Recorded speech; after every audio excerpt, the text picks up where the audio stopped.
Work as a dark web hacker. Today I found something horrifying. I'm probably one of the most experienced hackers on the entire internet, but some people on the dark web are simply pure evil. I don't think I'll ever be turning my computer on again. Growing up, I spent my entire life on my PC and before long ended up in the 4chan hacking and looksmaxing pipeline.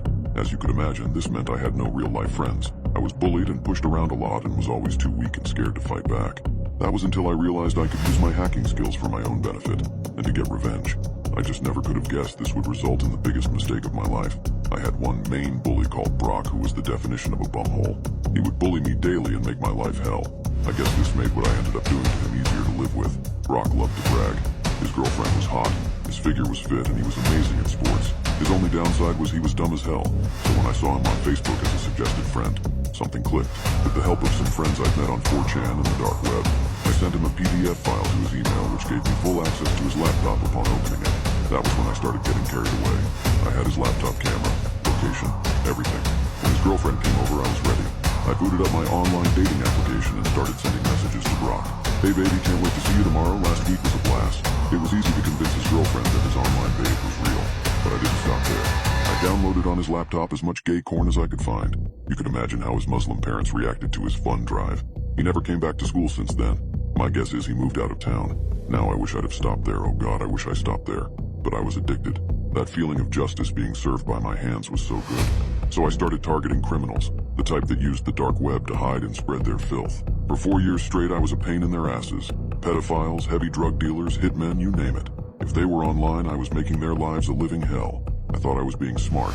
I thought I was hiding myself pretty well. But I never would have known something was following me every step of the way. And it would soon tell me. I woke up one morning as any normal day. Made eggs and toast for breakfast with a glass of orange juice. Booted up my desktop and browsed Reddit. Then I heard a ping. The Facebook Messenger notification sound. Funny, I haven't opened Facebook yet. Maybe I did and forgot. Wouldn't make sense as I rarely open Facebook. It was odd, but not enough to sound any major alarms. A message from someone I don't know. Hey Danny, what's the weather like in Japan? What the hell? Weather in Japan? I'm on the other side of the world. The name read James Puckerson. On my other monitor, I started to go through his profile trying to find any mutual friends. Someone I met in a party or something. I responded with, Sonny, I hope anyone who knows me knows I hate the rain. I keep looking, but nothing of interest pops up. James replies, ooh, a funny guy. Tell me, Danny, do you enjoy playing games? At this point, I think he's referring to video games. Yeah, dude, what did you have in mind? League of Legends? Dota? I don't mind.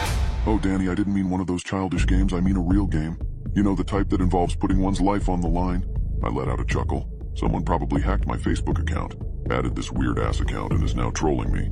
This isn't a joke, Danny. I take these games extremely seriously. Okay, what? How did he know I laughed? Did he guess? There's no way he can see me. My camera isn't even plugged in, and how could he have gotten into my apartment?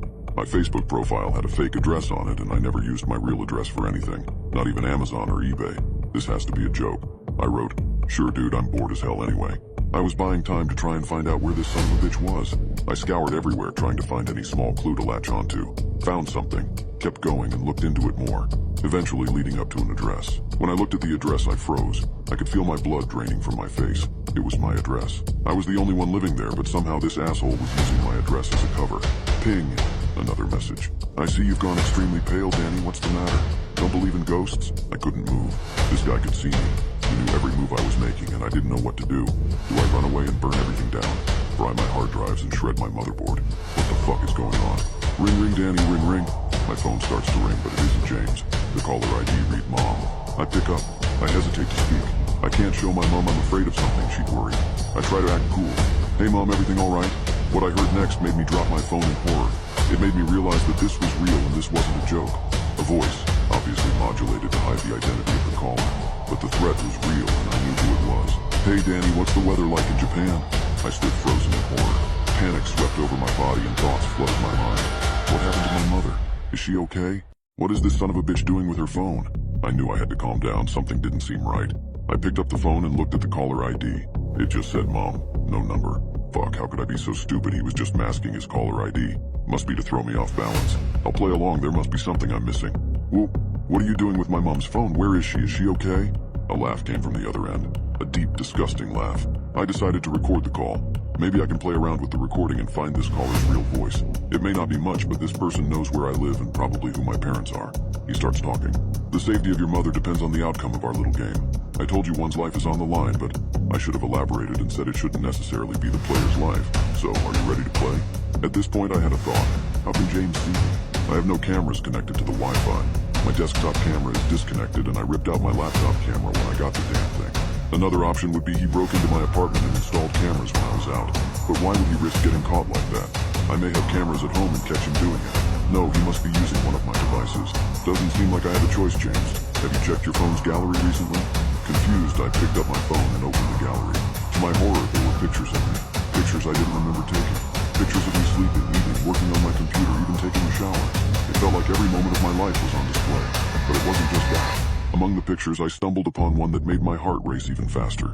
It was a picture of me looking at the exact message thread I was reading, taken just minutes ago. But what made my stomach drop was the reflection in the glass window behind me in the photo. Brock, with his signature malicious grin, holding my phone, taking the picture.